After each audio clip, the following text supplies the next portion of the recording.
Hi, this is John Wood with Extraordinary Mission. I truly believe that Christianity is the best way to live. It makes us better at everything we do because it's grounded in beauty, in genius, and truth. And not only is it the best way to live, it's also the greatest gift we can give to others. But you can't give what you don't have. That's why we have to know our faith. My wife Kristin and I, we've come up with lots of ideas and resources and habits that have helped us to learn our faith and to pass it on to others, especially to our kids at home. And we want to share those ideas with you next on the Extraordinary Mission Podcast. God has a dream specifically for you. And if you don't play your part, it won't get played. And if your part doesn't get played, I assure you, souls can be lost. The world doesn't need another John Paul II or Mother Teresa. The world needs you. And your ordinary life has an extraordinary mission. Now is your time. You're listening to the Extraordinary Mission Podcast with Dr. John Wood. Dr. John Wood is an optometrist, author, speaker, and saint in the making. He has published 3 books and speaks across the country, energizing the church to pursue our extraordinary mission. And now, your host, Dr. John Wood. Welcome to the Extraordinary Mission Podcast. I'm your host, John Wood, and we're in the middle of a series here talking about Deep Roots, 25 practical ways to make your home fertile soil to grow the seeds of faith. And my guest through this series has been my lovely wife, Kristin. Thank you for joining me through this series and sharing your expertise on making your home a great environment to raise kids. Glad to be here again. All right. So in the first couple episodes, we talked about episode 1, building a great atmosphere that the kids could grow up in. In the last episode, we talked about things we could do together as a family, some family time to build that relationship with God. And throughout this entire series, we've been using the analogy kind of like growing a tree or planting a tree. That we need to give them the tree the proper protection, the proper soil, the proper sunlight, the water, all these things to help the tree grow. And so we're going to continue that with continuous learning in this episode. And so there's been a lot of statistics, a lot of research showing that the last couple generations in Catholicism do not know their faith very well. They have not been catechized very well. A lot of people say they've been sacramentalized, but not catechized. And again, we love what we know. We need to help our kids,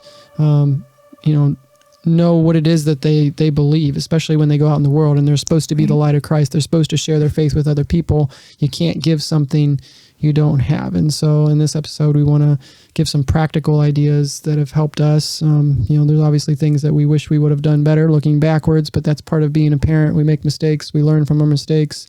There's things we wish we could have done. So now we're telling you hey, we could have done this better if we would have thought of this sooner. So, but it's never too late, no matter what stage we're in.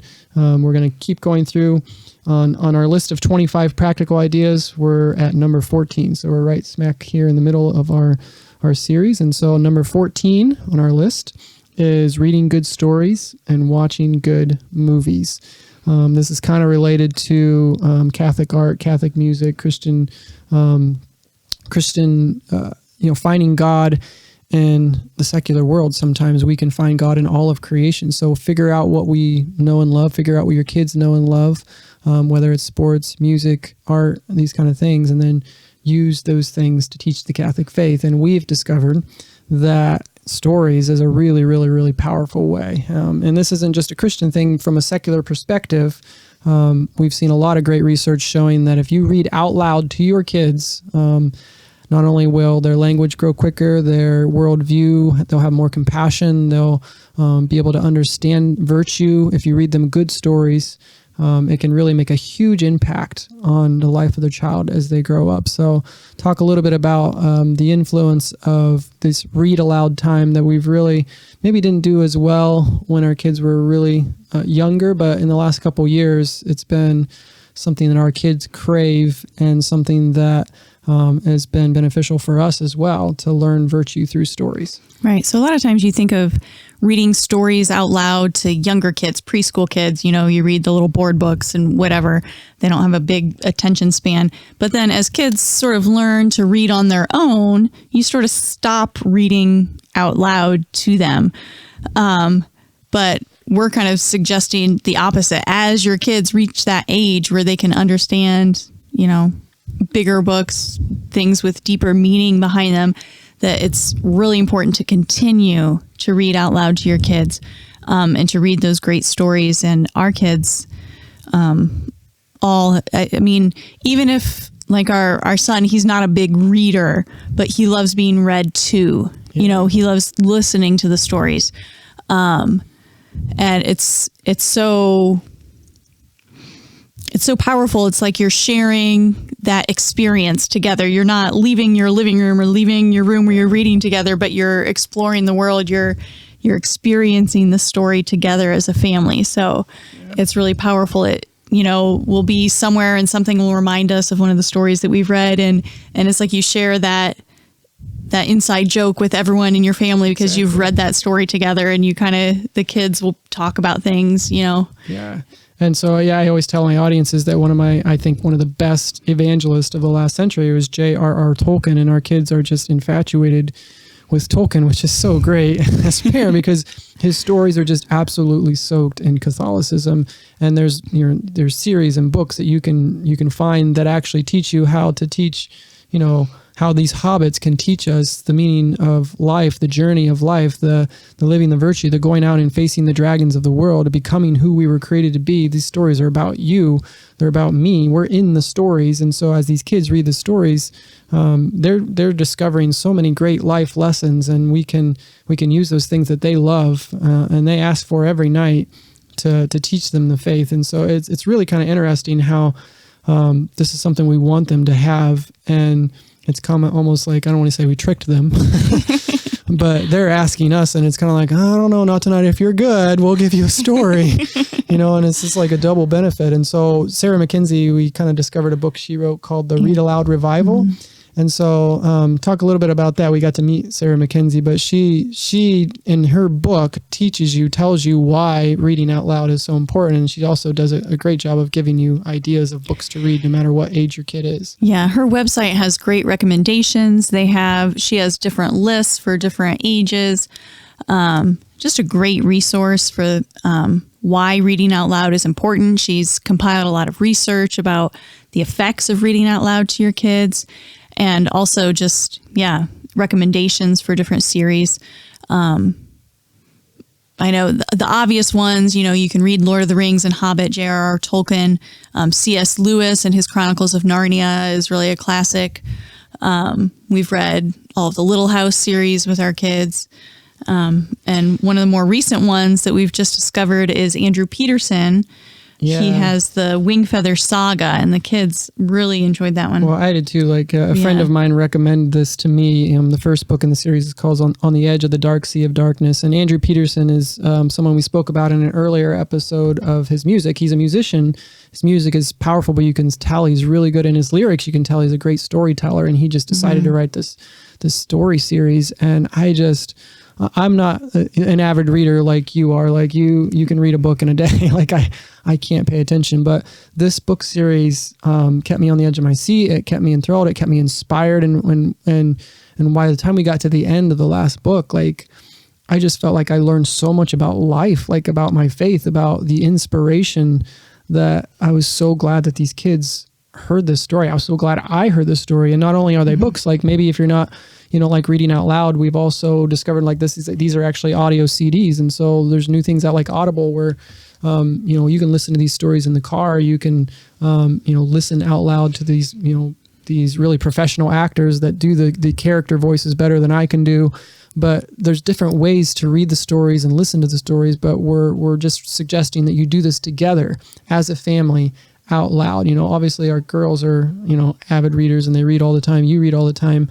And it's important to read good stories though. Like, just like with art and music, it can be a beautiful thing, but it's also, I've always said it's a weapon of God, but it's also a weapon of the enemy. Like he can use that to draw people away. It's a spiritual weapon.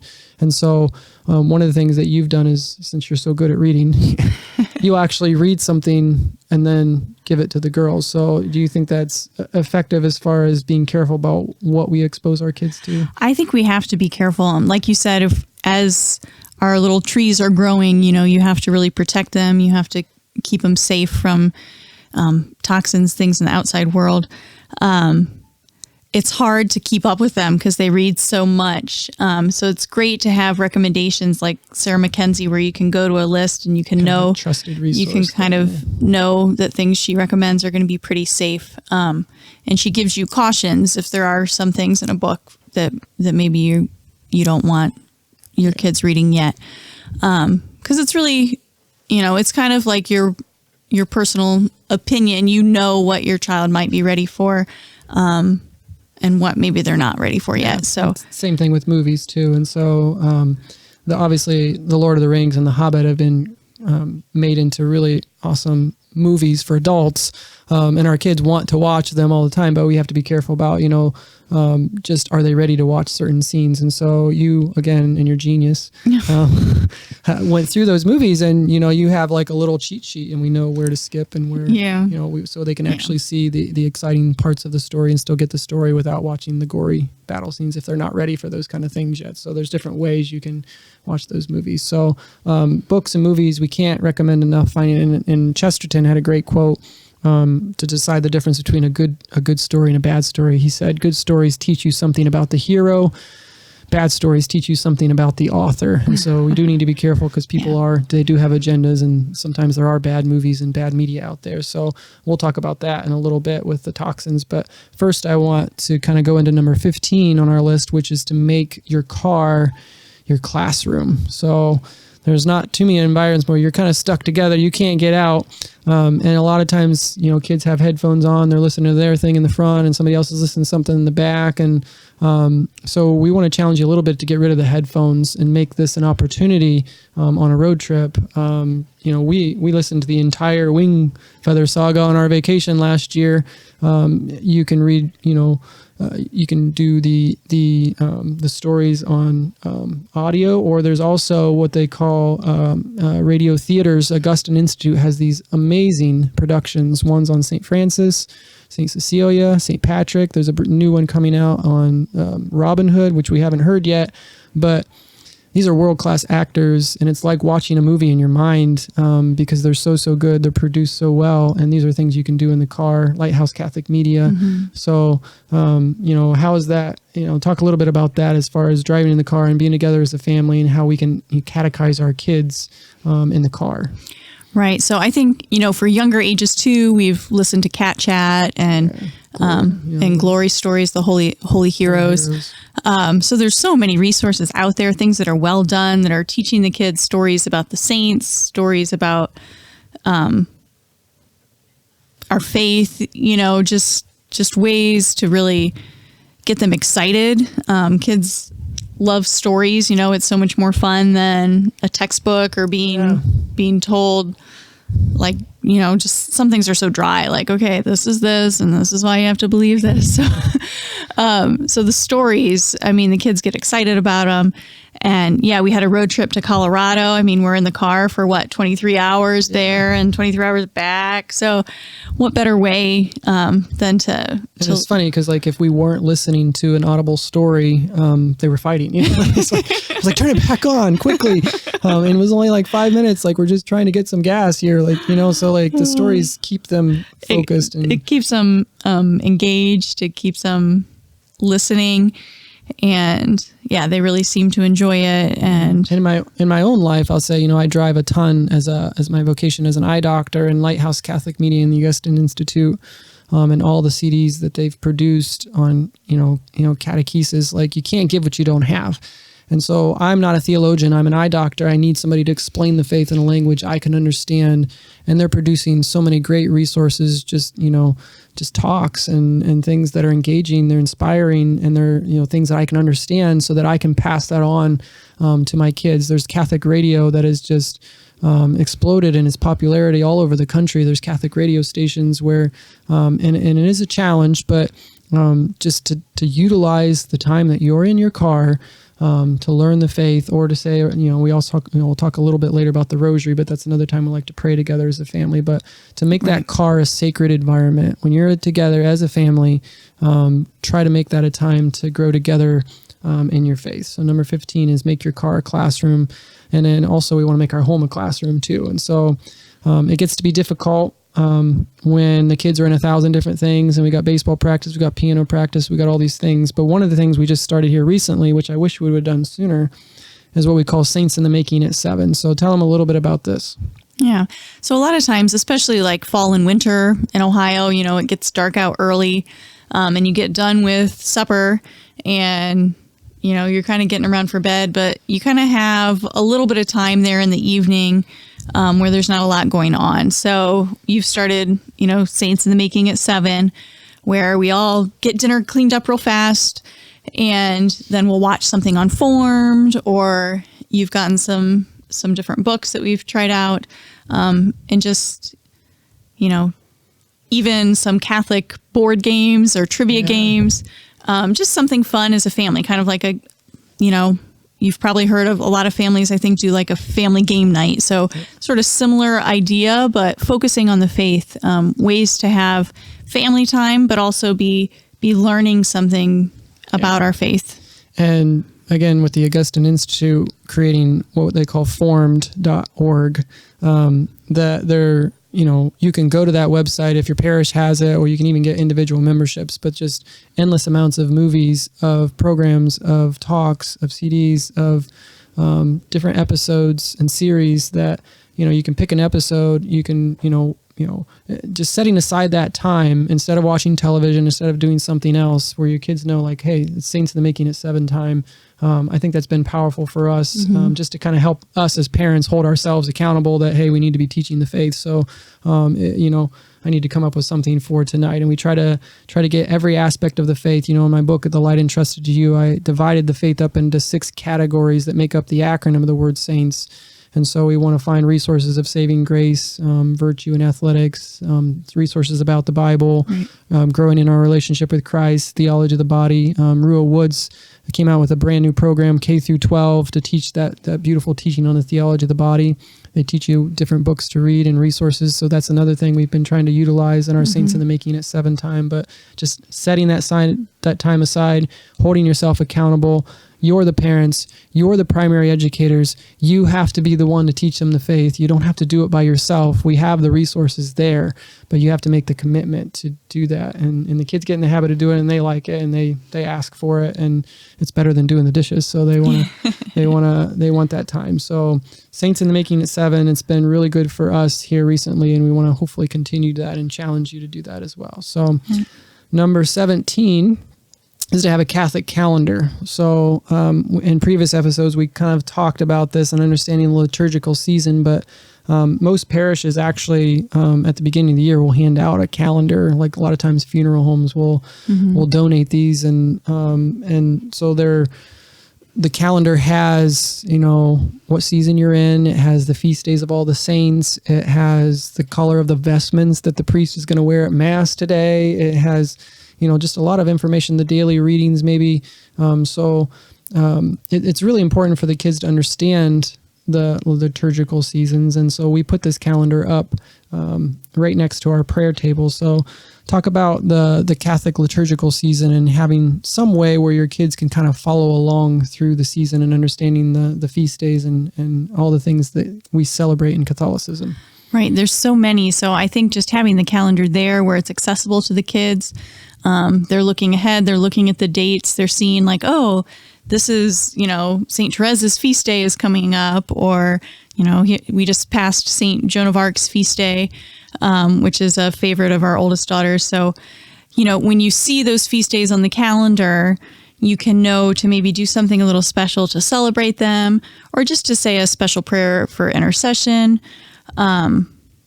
It's just a way to feel more a part of the church because we're celebrating the feast days along with the church. When you go to daily Mass, it gives you a better idea of what the prayers, what the readings are going to be. So yeah. And, in that previous episode, we talked about our senses and we see the different colors and that all kind of goes together. And the Magnificat has also been helpful for me. And a lot of times it'll talk about the saint of the day. Maybe a lot of times saints we never even heard of. These are our brothers and sisters. These are heroes in the faith that our kids should know about. And just recently learning about Saint Odelia, which I'd never heard of before. But Saint Odelia, I guess, was this orphan where her parents abandoned her because she was blind. And I'm an eye doctor. I love this story.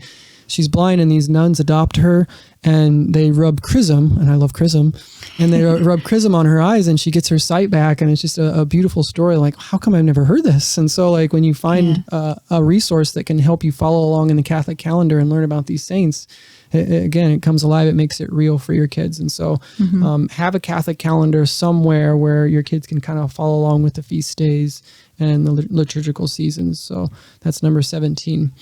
Number 18 is to remove toxins. So a lot of the things we talked about are not easy to do, because when you say yes to something, it means you're saying no to something else. And sometimes that's what we struggle with, is saying no. So if we're asking you to do Saints in the Making at 7, we're asking you to turn the television off at 7. And so going back to the tree analogy, a lot of people will say, well, our kids have to be exposed to things. We can't protect them forever. Can't protect them from everything, which I agree with. They're going to have to learn to be able to live their faith in a really difficult and challenging world, but they're little.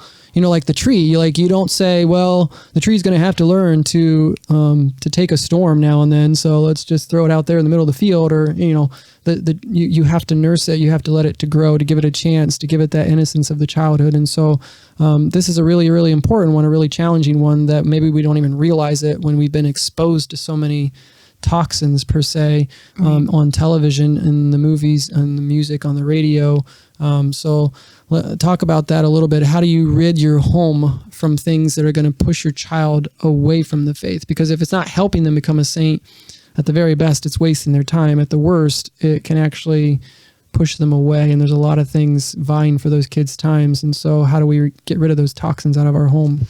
Right. So like you said, childhood has to be a time when the kids are being nurtured, where they're being protected, so that they can develop those deep roots, and so they can be strong, and so that when they do go out into the world, they're going to be strong enough, to stay in their faith. That's, of course, to weather the storm. That's the dream we have as Catholic parents for our kids, is that they're going to cling fast to their faith, even amid the secular world and all the darkness and all the craziness that's going on out there. So it's hard, because society surrounding us says, you have to have your iPads, your iPhones. There's kids these days. I mean, it seems like kindergartners are coming to school with cell phones. I might be exaggerating a little bit there, but not too much. So it's you have to have, in order to say no to that stuff, you have to have a stronger yes. So you always have to be remembering and reminding yourself, what is my goal as a parent? What is our dream, our vision for our kids as Catholic kids? What do we want for them? And so if you have a strong yes, that yes, I want my kids to be strong in the faith.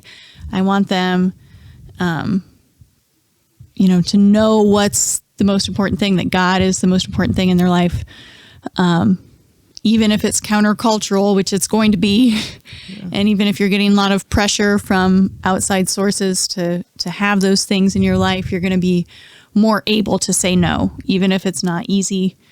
But the more that you say yes to the good things, like we've been talking about, all these things, the more you incorporate them, the more the toxins are going to kind of fade out of your life, because it's kind of like in your diet, like if you're eating more fruits and vegetables and eating healthier, organic foods, you're just not going to have enough room in your diet for all the junk food out there. So at first it might seem overwhelming to get rid of all junk food in your diet, but as you focus on what you're adding, it makes it possible. Yeah. So this is going to be a tough one, because I think sometimes we don't even realize all the toxins that we're surrounded with, as far as, things that can influence our kids in the wrong direction. But so that's one of the reasons we told you earlier to put the mission everywhere, especially on your television, on your computers, on your screensavers, everywhere, because the choices that we're making are, is this helping us become saints?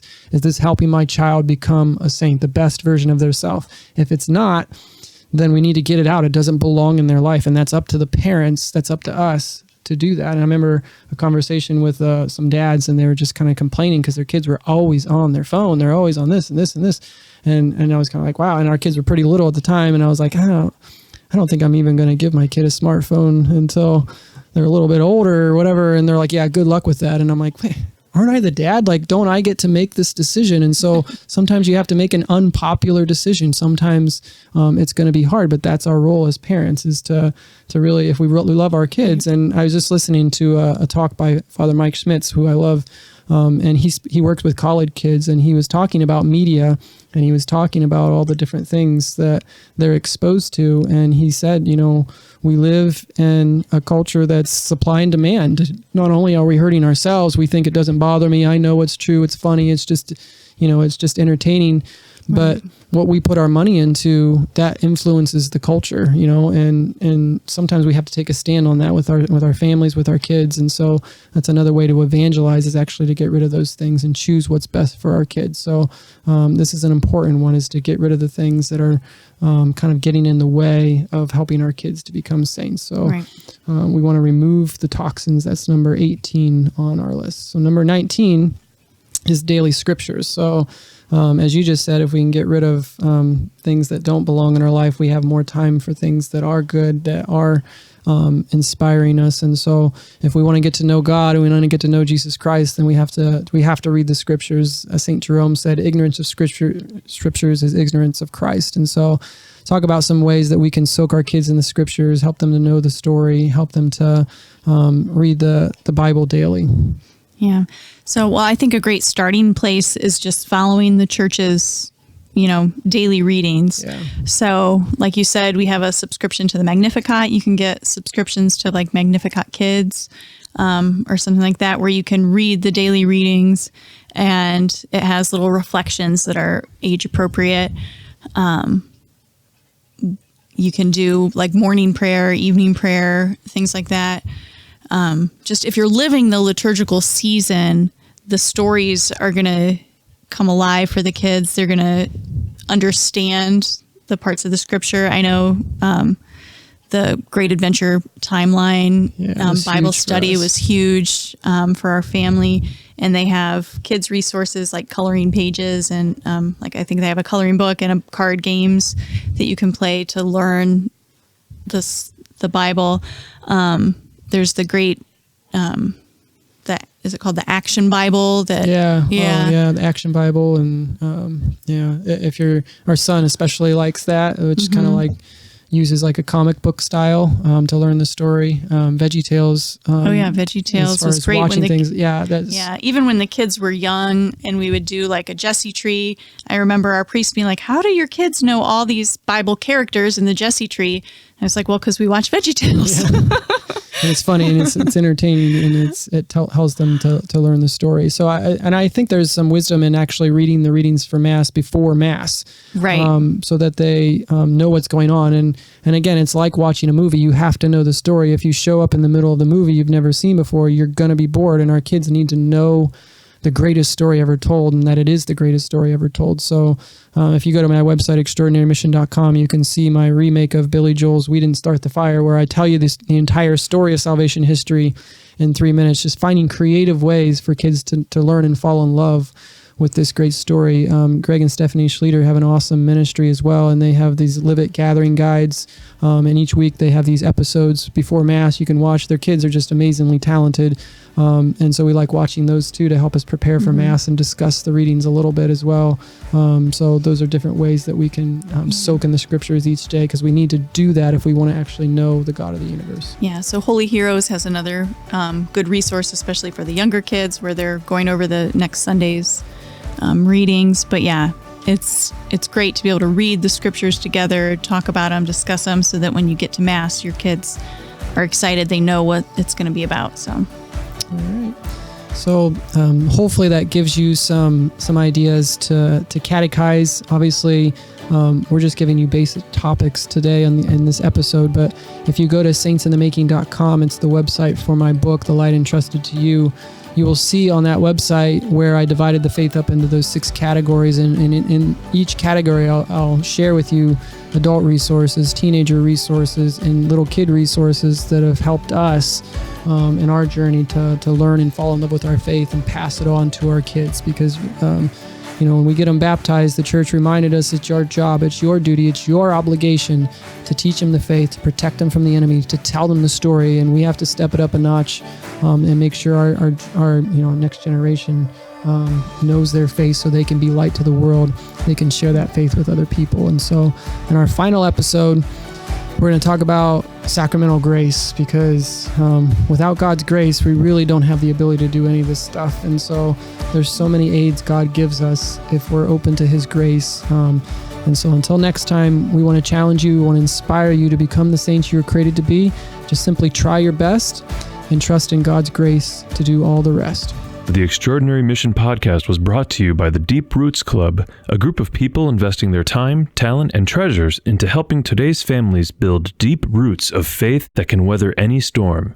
Find out more at www.extraordinarymission.com/get-involved.